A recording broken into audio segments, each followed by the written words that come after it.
सुप्रभात। मैं सुनीता झा एक बार फिर से हाजिर हूँ आप सबके ही हिंदी वीडियो कक्षा में।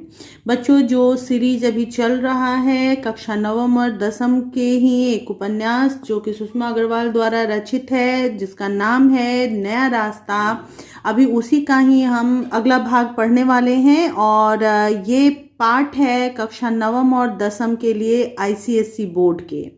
तो बच्चों, आज अभी तक हमने 16 अध्याय पढ़ लिए हैं और अभी तक हमने उसमें देखा कि मीनू जो है अपने वकालत की पढ़ाई करने के लिए मेरठ चली जाती है और अपनी शादी से वो पूरी तरह से मायूस हो जाती है और शादी नहीं करना चाहती। और उसी के आग्रह करने के कारण उसके माता पिता ने उसकी छोटी बहन आशा की शादी करवा दी है। लेकिन मीनू अभी भी बड़ी होने के बावजूद अभी भी कुंवारी है, जिसके वजह से समाज में तरह तरह की बातें हो रही हैं। लोग उसे चोट पहुंचाने में, तकलीफ पहुंचाने में कोई कसर नहीं छोड़ रहे हैं।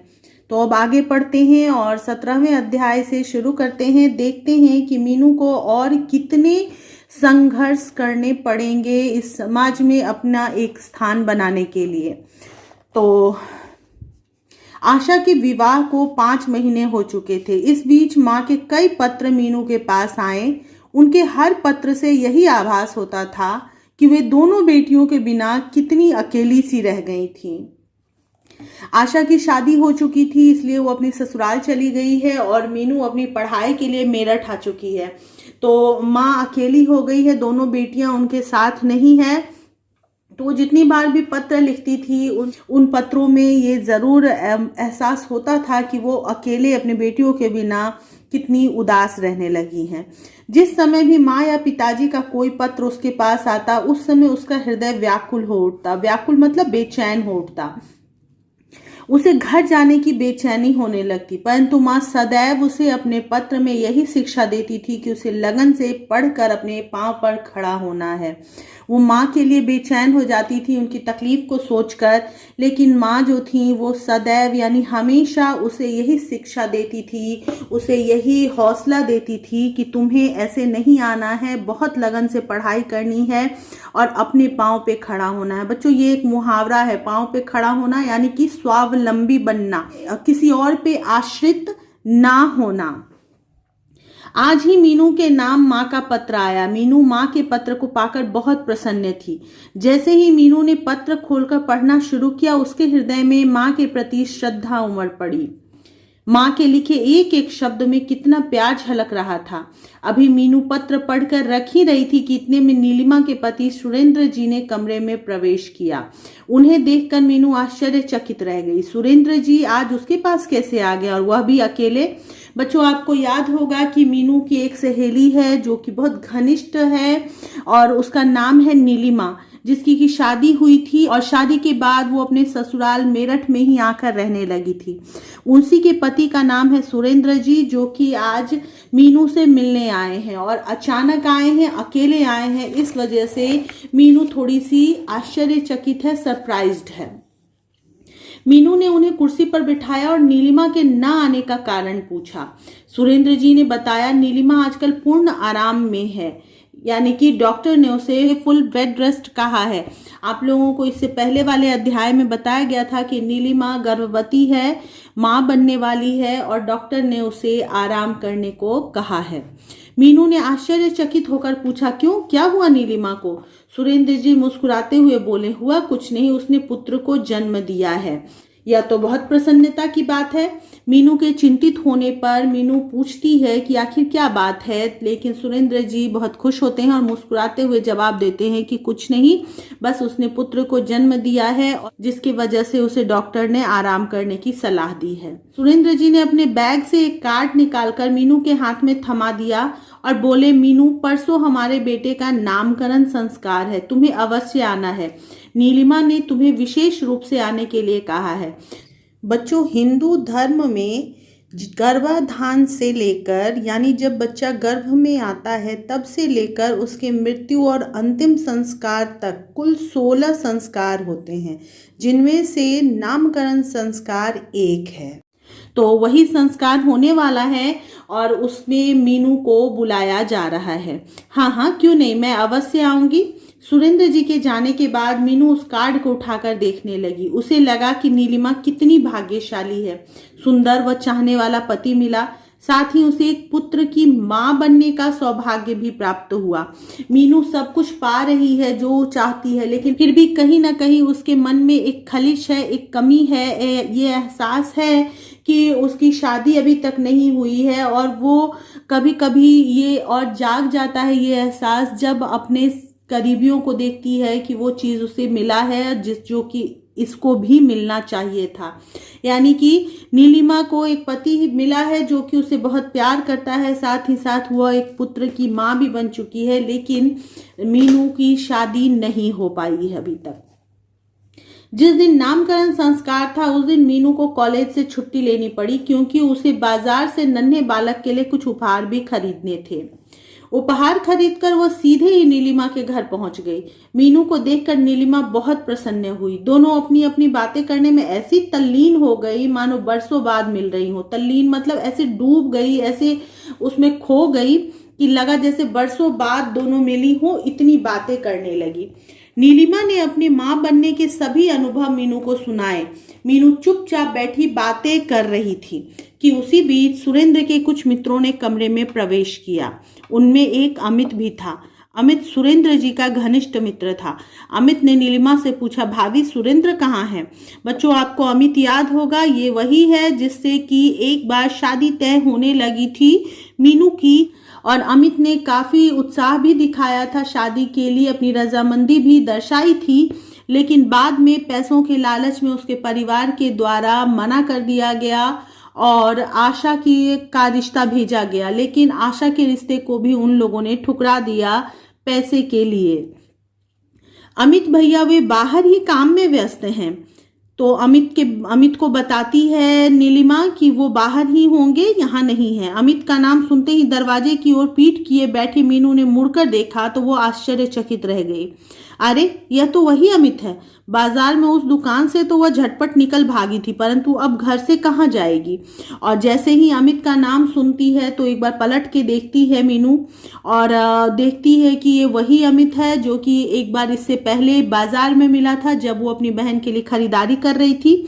तो उस समय तो वहां से भाग गई थी जल्दी जल्दी अपनी खरीदारी करके, अपनी शॉपिंग करके, लेकिन अब जब ये एक फंक्शन में आई हुई है तो यहाँ से कहाँ भाग कर जाएगी? मीनू जब भी अमित को देखती उसके मन में अजीब सी घृणा उत्पन्न हो जाती। मीनू जब भी अमित को देखती थी तो उसके मन में एक घृणा उत्पन्न होती थी, पैदा होती थी, क्योंकि उन लोगों ने पैसों के लिए धोखा दिया था उसके परिवार को। मीनू को तो तकलीफ पहुंचाई ही थी, उसके पूरे परिवार को चोट पहुंचाई थी। अमित व उसके सभी मित्र वहां से जा चुके थे, परंतु मीनू अभी भी सोच में डूबी हुई थी। मीनू की तल्लीनता तब भंग हुई जब नीलिमा ने उसे बताया, मीनू, इनका यह मित्र है ना अमित, जो मुझसे इनके बारे में पूछ रहा था, उसका रिश्ता टूट गया है। अब मीनू लगातार अमित के बारे में ही सोच रही थी, उन लोगों ने क्या किया था उस बारे में ही वो विचार कर रही थी, एकदम डूब गई थी अपने ख्यालों में। तभी नीलिमा ने बताना शुरू किया कि ये जो अमित है इसका रिश्ता टूट गया है। आपको याद होगा कि धनीमल जी की बेटी सरिता से उसकी शादी तय हो गई थी, अभी उसी शादी की बात की जा रही है। मीनू एकदम चौंक कर बोली, क्यों, क्या हो गया? मेरठ में ही किसी बहुत बड़े घर में इनका रिश्ता हुआ था। शादी से 1 महीना पहले लड़की वालों ने कुछ ऐसी बातें कही कि इन्हें रिश्ता तोड़ना पड़ा। और नीलिमा बताती है कि शादी से पहले ही कुछ ऐसा हुआ था जिसकी वजह से शादी टूट गया। फिर मीनू कहती है कि लड़की वालों ने कुछ तीखे वचन कह दिए होंगे तभी रिश्ता टूटा है, वरना रिश्ता टूटना आसान काम नहीं है। मीनू ने अपने भाव व्यक्त किए मतलब अपने मन के विचार जाहिर किए। व्यक्त करना मतलब जाहिर करना, बोलना। तो उसने बताया कि हो सकता है कि उन लोगों ने कुछ ऐसा कह दिया होगा जो इन्हें पसंद नहीं आया होगा, वरना एक बार रिश्ता हो जाने के बाद इस तरह से लोग तोड़ते नहीं हैं। हाँ, वे यह चाहते थे कि अपनी बेटी को एक फ्लैट दे और वह उसी में अपने सास ससुर से अलग रहे। अब तू ही बता मीनू, अमित अपने माता पिता का इकलौता पुत्र है, यह बात कैसे संभव हो सकती थी? नीलिमा बता रही है कि जिनसे शादी होने वाली थी वो चाह रहे थे कि अमित अपने माता पिता को छोड़ के पत्नी के साथ एक फ्लैट में अलग से रहे, इसलिए उन लोगों ने रिश्ता तोड़ दिया। इस बात पर मीनू कुछ नहीं बोली, सिर्फ गर्दन हिलाकर हूं कह दिया। नीलिमा ने अपनी बात जारी रखी, परंतु अमित भैया उस लड़की से शादी करने के इच्छुक नहीं थे। जब उस लड़की से रिश्ता हुआ था तब वे अपने माता पिता के विरुद्ध ना बोल सके, परंतु लड़की वालों की ये सब हरकतें देखकर अमित के पिताजी ने अमित के ऊपर ही छोड़ दिया था कि वह इस बात का निर्णय स्वयं ही करें कि वहां शादी करनी है या नहीं। अब मीनू उससे ज्यादा नहीं पूछ रही थी, लेकिन फिर भी नीलिमा सब बता रही है कि अमित वहां शादी वैसे भी नहीं करना चाहता था। इच्छुक मतलब चाहत नहीं थी उसकी, वो नहीं चाहता था वहां शादी करना सरिता से, लेकिन वो अपने माता पिता के विरुद्ध खिलाफ जो है बोल नहीं पाया था कि मुझे शादी नहीं करनी है। लेकिन जब उन लोगों ने फ्लैट वाली बात बोली, अलग होने वाली बात बोली, तो उस बात को देखकर अमित के पिता ने उसके ऊपर ही ये निर्णय छोड़ दिया कि तुम्हें शादी करनी है या नहीं करनी है। तब उन्होंने रिश्ता तोड़ दिया। मीनू चुपचाप, यहाँ चुपचाप लिखा हुआ है तो चुपचाप कर देंगे। मीनू चुपचाप बैठी सुनती रही। अरे हाँ मीनू, अमित भैया ने मीरापुर में कोई लड़की देखी थी, वह उन्हें बहुत पसंद थी। उस समय उनके माता पिता की गलती से वह रिश्ता ना हो सका, परंतु आज भी वे यही चाहते हैं कि यदि उस लड़की की शादी ना हुई हो तो उसी से शादी करे। ना जाने उस लड़की ने क्या जादू सा कर दिया था पहली मुलाकात में ही। नीलिमा को पता नहीं है कि वो लड़की मीनू ही है जिसे अमित ने पसंद किया था, वो भी मीरापुर में, और इसीलिए वो सारी बात मीनू को बता रही है। और मीनू तो जानती है कि वो उसे ही देखने आया था, तो वो बता रही है कि वो उस लड़की को पसंद करने लगे थे और उसी से शादी करना चाहते थे और अभी भी करना चाहते हैं। नीलिमा को यह बात ज्ञात नहीं थी कि वह लड़की मीनू ही है। जब भी कभी अमित की बात चलती या अमित मीनू को दिखाई दे जाता तो मीनू का मन उसके प्रति घृणा से भर जाता था, परंतु आज उसे न जाने क्या हो गया था। अमित की बातें चल रही थी तो उसे बुरा नहीं लग रहा था। इससे पहले जब भी वो अमित के बारे में सुनती भी थी या उसे देखती भी थी तो वो उसे घृणा महसूस होता था उससे और उसके परिवार वालों से। पर आज ये सारी बातें सुनकर पता नहीं क्यों मीनू को बुरा नहीं लग रहा था। शायद उसे यह एहसास हो रहा था कि अमित भी उसे पसंद करता है और वो जानबूझ के उसने उसका दिल नहीं तोड़ा था। तभी सुरेंद्र जी ने समाचार दिया कि मेहमान आने शुरू हो गए हैं। बहुत बड़ी संख्या में मेहमान उस नन्हे बालक को आशीर्वाद देने आए और सभी कार्य ठीक प्रकार से संपन्न हो गया। संपन्न मतलब पूरा हो गया। तो बहुत से लोग आए थे, बहुत बड़ी संख्या में, और सब लोगों ने आशीर्वाद दिया बच्चे को। सारा कार्यक्रम अच्छे से पूर्ण हो गया। रात्रि के 9 बज चुके थे। मीनू को अब हॉस्टल पहुंचने की जल्दी थी। नीलिमा के कहने पर सुरेंद्र जी उसे हॉस्टल तक छोड़ने आए। रात्रि के 10 बजे तक अमित कार्य में व्यस्त रहा। नीलिमा ने मीनू को अकेले जाने नहीं दिया, तो 9 बजे के करीब सुरेंद्र जी उसे हॉस्टल छोड़ आए। रात के 10 बजे तक जो प्रोग्राम था वो कार्यक्रम चलता रहा और अमित उसी में व्यस्त रहा था एक दोस्त होने के नाते। उसके बाद जब वो नीलिमा के पास आया तो मीनू वहां दिखाई नहीं दी। उसने सोचा था कि कार्य समाप्त हो जाने पर ही वह कुछ समय बैठकर मीनू से बातें करेगा। वो आज भी चाहता था कि मीनू से बात करे, लेकिन आज भी उसे मौका नहीं मिला। मीनू उससे पहले ही निकल गई थी, परंतु आज भी वह दुर्भाग्यवश मीनू को अपने हृदय की बात न बता सका। दुर्भाग्यवश का मतलब दुर्भाग्य से बसीभूत होकर, यानी उसका दुर्भाग्य था जिसकी वजह से मीनू से बात नहीं हो सकी। अमित के हृदय में उत्सुकता थी मीनू के बारे में कुछ जानने की, कुछ समझने की। उसने सोचा कि क्यों न नीलिमा भाभी से उसके बारे में जानकारी ली जाए। अमित मीनू के बारे में कुछ जानना और पूछना चाहता था, लेकिन मीनू जा चुकी थी, वो बात नहीं कर पाया। इसलिए उसने सोचा कि उसकी सहेली यानी नीलिमा भाभी से ही उसके बारे में पूछ ली जाए। अमित कई घंटों तक कार्य करके थक चुका था। थोड़ी देर के लिए वह भाभी के पास आराम कुर्सी पर बैठ गया। 2 मिनट तक आंखें मूंदकर वह कुर्सी पर बैठा रहा। फिर नीलिमा से बोला, भाभी आपकी सहेली कहाँ गई? भैया वह तो अपने हॉस्टल चली गई। इतनी रात में अकेले चली गई? नहीं, सुरेंद्र जी छोड़ने गए हैं उसे।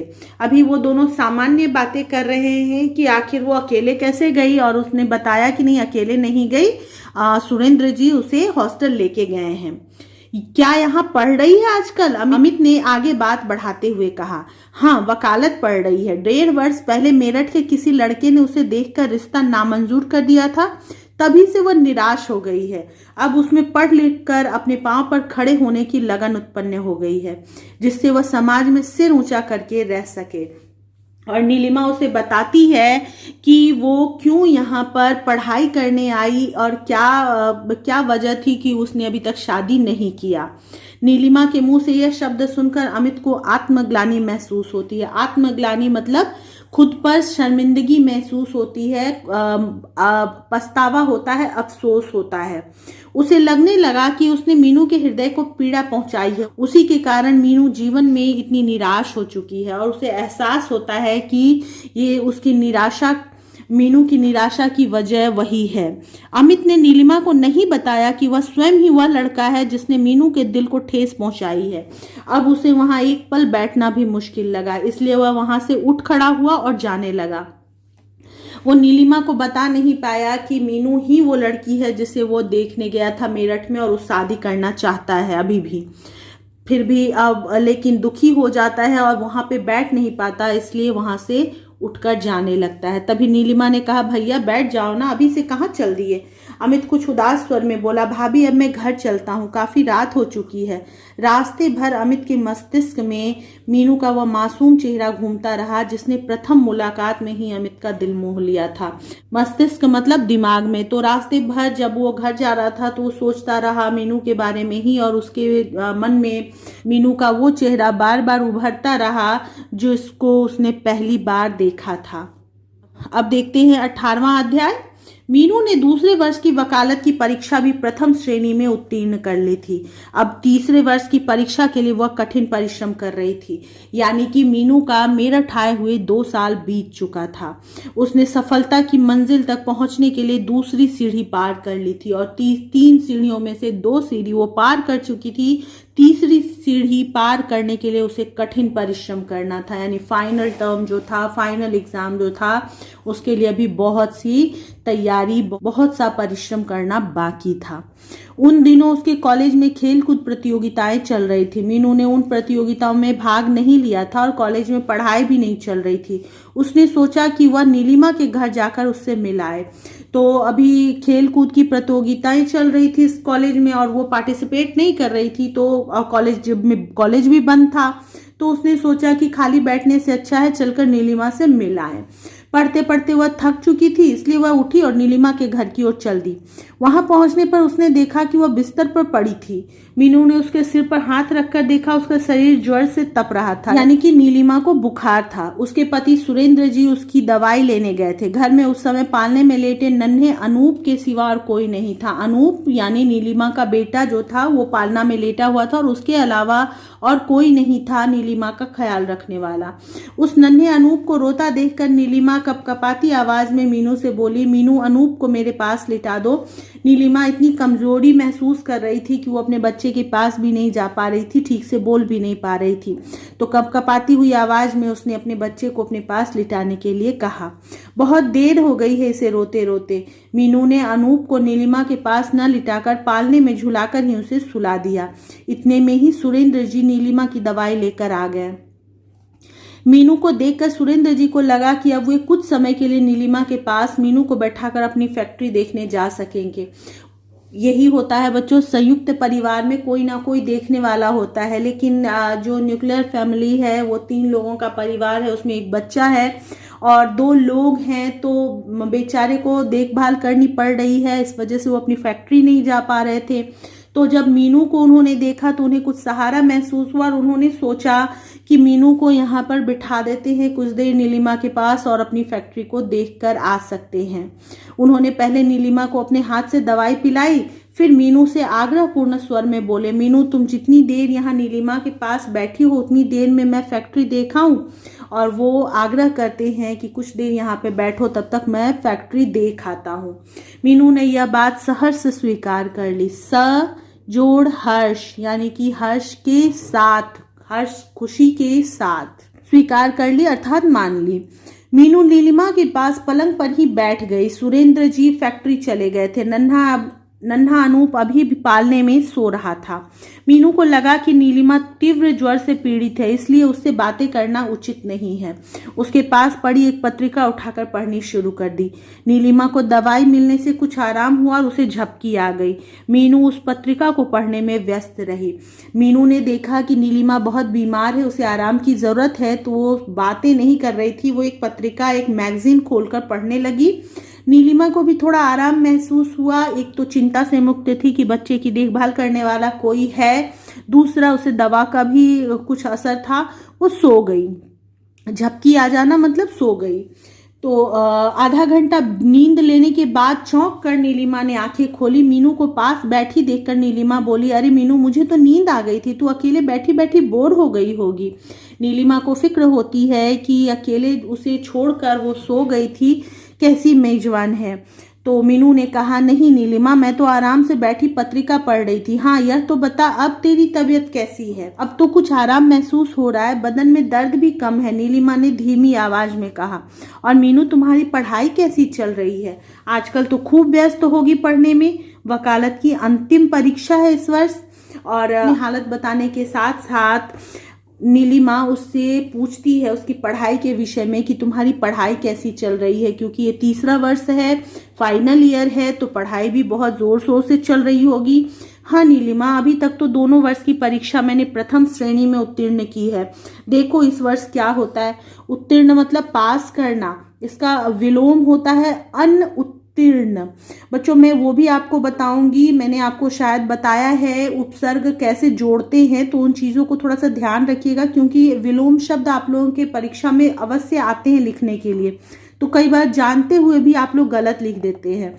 अगर ऐसे में विलोम लिखना होता है तो अन के साथ ऊ नहीं लिखा जाता है, अनु हो जाता है। ये ऊ की ये ऊ जो है ये मात्रा के रूप में यहाँ पे आ जाता है, और फिर उत्तीर्ण लिखते हैं। तो इसलिए इन चीजों को ध्यान रखेंगे, ठीक है। तो मीनू ने बताया कि मैंने 2 साल तो फर्स्ट डिवीजन में पास कर लिया, अब इस वर्ष देखते हैं क्या होता है। इस वर्ष भी प्रथम ही आओगी। जो इंसान परिश्रम करता है उसका फल अवश्य मिलता है। और हाँ मीनू, पिछले महीने अशोक भैया अमेरिका चले गए हैं, अभी तो 2 वर्ष के लिए ही गए हैं। नीलिमा बोलती है कि तुम इतनी मेहनत कर रही हो तो तुम जरूर फिर से प्रथम श्रेणी में ही पास करोगी, मुझे इसमें कोई संदेह नहीं है, क्योंकि जो मेहनत करता है उसे फल मिलता है, परिणाम उसका अच्छा ही होता है। और साथ ही साथ वो बताती है कि उसके भैया जो अशोक भैया वो अमेरिका चले गए हैं और अभी 2 साल वहीं पे रहेंगे। क्या अमेरिका पढ़ने के लिए गए हैं? मीनू ने पूछा। नीलिमा ने बताया, हाँ अभी तो पढ़ने के लिए गए हैं, परंतु वहां जाने के बाद कौन लौट कर आता है, सब वहीं बस जाते हैं। नीलिमा मायूस है कि उसे उम्मीद ही नहीं है कि उसका भाई लौट कर फिर इंडिया में बसने आएगा। वो कहती है कि अभी गए तो पढ़ने के लिए ही हैं, पर जो वहाँ एक बार चला जाता है, वहाँ सेटल हो जाता है, वो लौट कर थोड़ी ना आता है। मीनू ने अपने भाव व्यक्त करते हुए कहा, परंतु मैं तो इस पक्ष में जरा भी नहीं हूँ। सरकार हमारी पढ़ाई पर कितना पैसा खर्च करती है और हम चंद पैसों के कारण विदेशों में जाकर बस जाएं। यदि सभी बुद्धिजीवी विदेशों में जाकर बस जाएंगे तो हमारे देश की उन्नति किस प्रकार संभव हो सकेगी।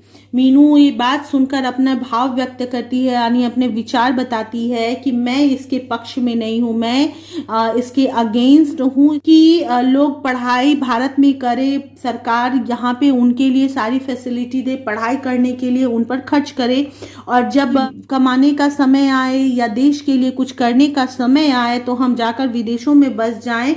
अगर सब लोग, सारे बुद्धिजीवी अर्थात जितने भी समझदार लोग हैं विदेश में जाकर बस जाएंगे तो देश की उन्नति, तरक्की कैसे संभव हो सकेगी।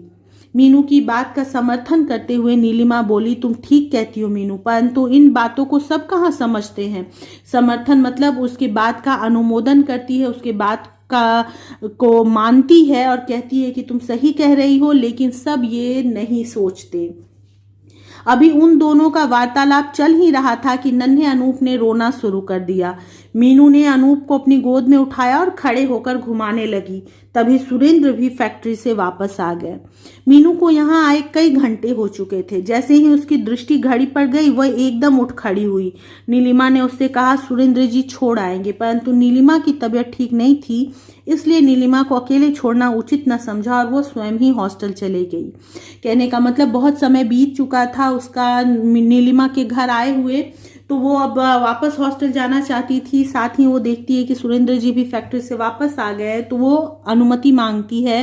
नीलिमा कहती है सुरेंद्र जी तुम्हें छोड़ आएंगे, लेकिन जानती है मीनू की नीलिमा की तबीयत ठीक नहीं है, एक आदमी का यहाँ होना ज़रूरी है ताकि वो उसका और उसके बच्चे का ख्याल रख सके, इसलिए वो अकेले ही हॉस्टल चली जाती है। तो बच्चों आज यही 2 अध्याय रहने देते हैं। थोड़ा सा समय इन 2 वीडियो में लगा है क्योंकि अभी मैं अपने स्कूल के फाइनल टर्म एग्ज़ाम में थोड़ी व्यस्त थी, करेक्शन आदि था, तो थोड़ा उसमें मैं व्यस्त थी, इसलिए थोड़ा सा लेट हो गया। क्षमा चाहती हूँ इसके लिए। अब लेट नहीं होना चाहिए, मैं जल्दी ही इस उपन्यास को ख़त्म करूँगी, कुछ ज़्यादा बचे नहीं हैं। तो उम्मीद करती हूँ कि 2, 4, 5 वीडियो और बनेंगे, उसके बाद ये कंप्लीट हो जाएगा।